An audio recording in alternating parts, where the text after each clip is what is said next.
Hello everyone, in this video we are going to implement CRUD operation insert, update, delete in ASP.NET Core web application. ASP.NET web application, for that you can go to the file, then select project.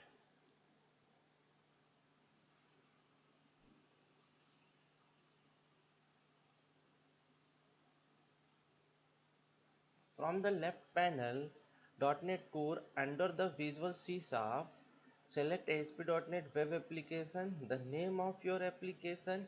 Here I will name it as ASP.NET CRUD MVC.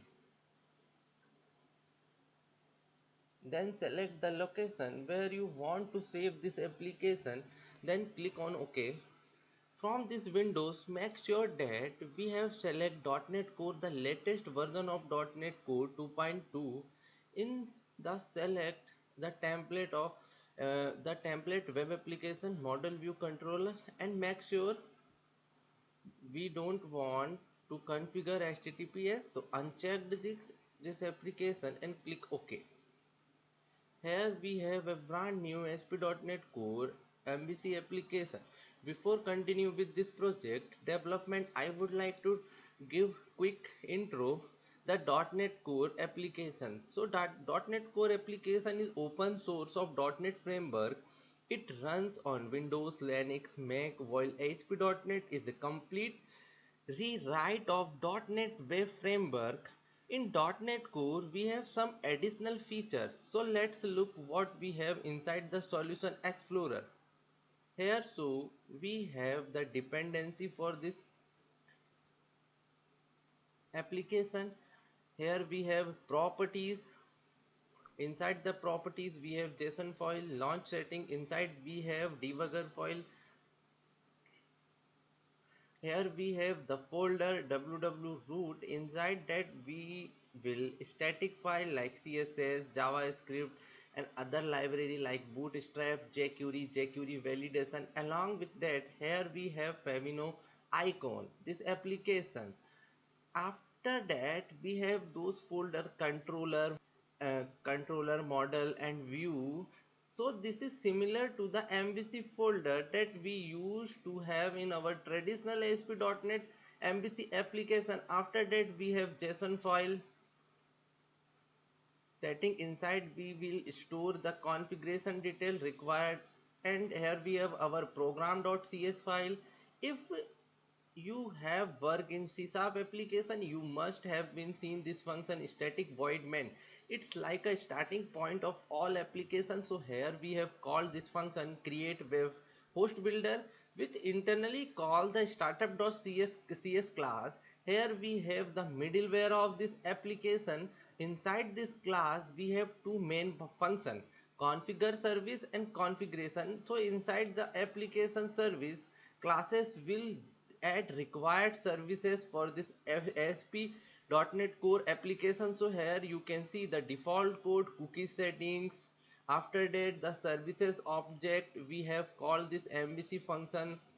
So the calling MVC function, it will be a console application in .NET Core application. So this code right here will make this ASP.NET Core go into ASP.NET Core application. After that we have configure function. Inside the function we will decide how to want to process our HTTP request. So far here you can see the exception handler based on the running development that we set the static folder, and here we have the cookies function. Finally we have said that the routing for this application, for this similar to the routing configuration. Here you can see traditional MVC application controller will be home by default, and default action method will be indexed following first URL will be treated as an action method. By default ID is optional. So let's start developing this application. We are going to implement CRUD operation in a .NET Core application in entity framework using employee detail like full name, employee code, position, office, location. For first of all we have to define the model of this database. In the application we are going to use Entity Framework Core. In traditional ASP.NET MVC application, we are using Entity Framework 6, while where we are going to use Entity Framework Core. Entity Framework Core is a complete rewrite of Entity Framework in .NET. In traditional Entity Framework, we had two approach, DB first and code first, but in this case we are using Entity Core, so we have only one code first approach. So let's now look how to CRUD operation in an Entity Framework Core. First of all, we are adding a class, is name it DB context. In order to use Entity Framework in this application, first of all we install the NuGet package Entity Framework. So right click our solution, go to the NuGet package manager, then inside the browser tab, here search for Microsoft Entity Framework, or then use the same version of this .NET Core application. Here we have a .NET Core 2.2 application, so we can use this 2.2, so we can use.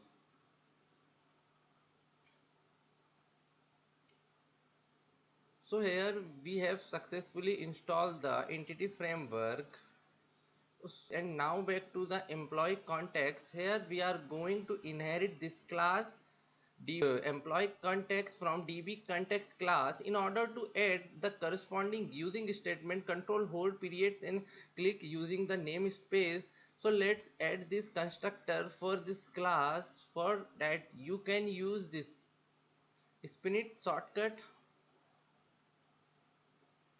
We will have this parameter DB context option. It's of the type employee context. As option, I will tell you why we need this constructor parameter of the type DB context option in a just a bit. After this constructor, we recall the base constructor. Into that we will pass those option. Now into this context option parameter, we have to pass which type of DB provider we are using, and we have to pass the corresponding connection string. There are lots of DB provider which support Entity Framework like SQL Server, MySQL Server and Oracle. So let's look how we can pass a value this constructor parameter inside this ASP.NET Core web application. For that we are going to use dependency injection inside the .NET Core application. Don't be afraid what is the dependency injection, I will tell you. It's a just a bit. In order to use dependency injection, here we have a startup.cs class. Inside we have a function configuration service. Inside this function we are going to do the dependency injection for DB context for the type of employee context. For that we just need to this service at .NET Core and DB context. It's of a type of employee context. Now let's add appropriate import statement. Now this will create an instance of employee context. We have passed this connection string also a first. Therefore, I am going to save this connection string inside this app setting.json file. So I will add the connection string inside that we have any. I will name this connection string as dev connection,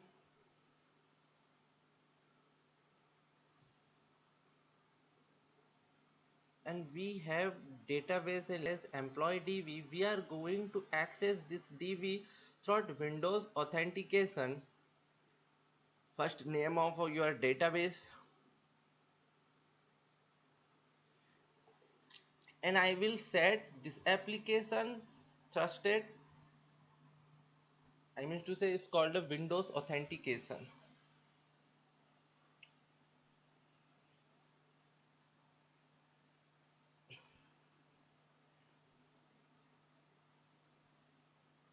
So here we have saved this db connection string. So let's look how can use inside this startup cs class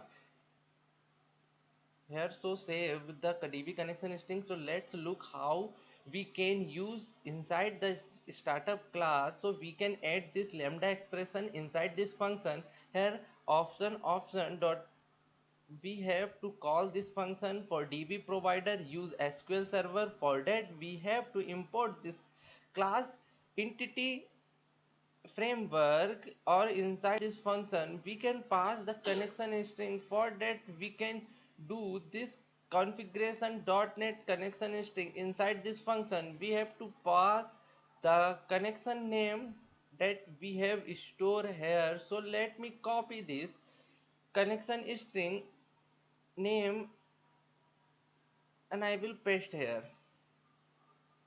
Here now let me tell what happened during this dependency injection. Here so here we have add this db context inside this service, which is a type of iService collection. Inside this service collection we can add as much as service that we want to inject inside the project.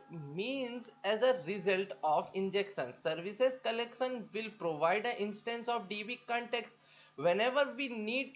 In order to inject with a db, we don't we to create an instance of employee context class, and we just need to create a constructor parameter of this context class. I will show you how to access an instance of employee context from this dependency injection we have done here at db context. And when about we need an instance of these services that we have add into the collection, we can a constructor parameter of this services type of ASP.NET Core create an instance, and we don't have to create an instance.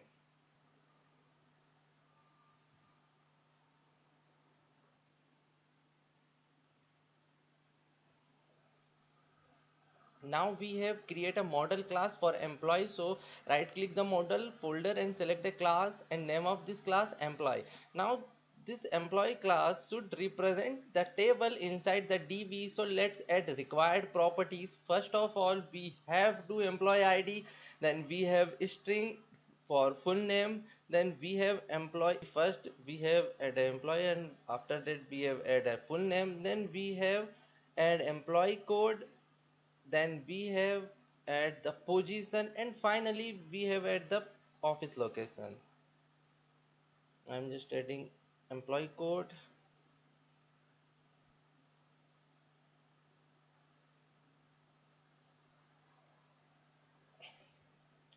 and after that I will add office location.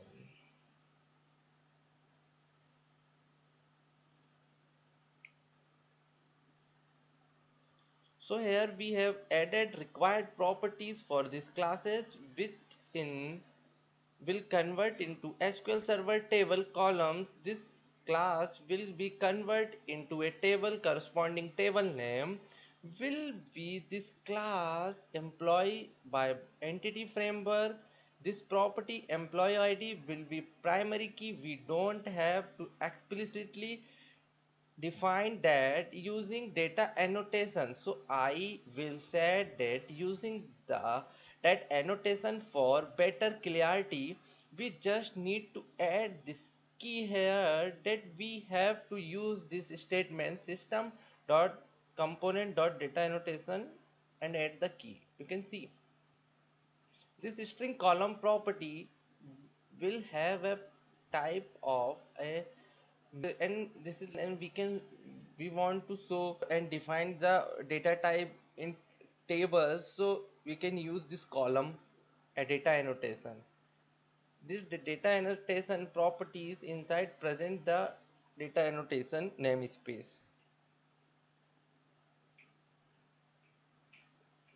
We have just set our data type.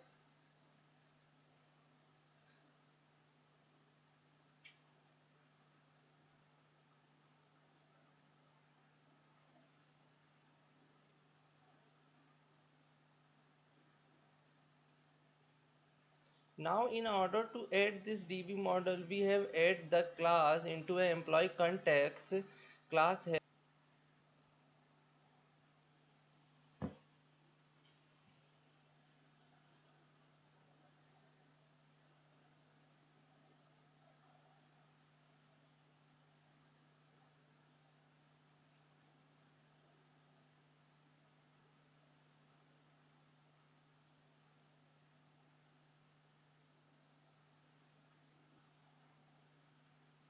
I'm going to the package manager console. If you create C package, if you don't see a package manager, and here select the project solution explorer and go to the tool and get package manager, then package manager console, and I am adding the migration. So I just type add migration. After that we have to provide the migration name. I will set initial create, hit enter. As part of this command execution, here we have a new folder with name migration. Inside that we have to initialize create class that the corresponding model. Let's create a database. We just need to this update database and hit enter. Update database and just enter. So here we have run become an update database successfully. So you can see the corresponding database inside my SQL Management Studio. I'll go and see. You can see. So here we have a new DB, employee DB. We have given this properties employee DB name inside this DB connection. Name inside this DB connection, which we have inside a DB connection. So here let's a new DB inside a DB should have this table employee. So here is a table employee, which is the version of employee. So here we have the employee table with required column. First of all we have the employee ID with he said a primary key for the table. Apart from, you can see the some column will be set the identity specify for the table. We don't want to insert value into this column. SQL server will make. Here now let's create a employee controller.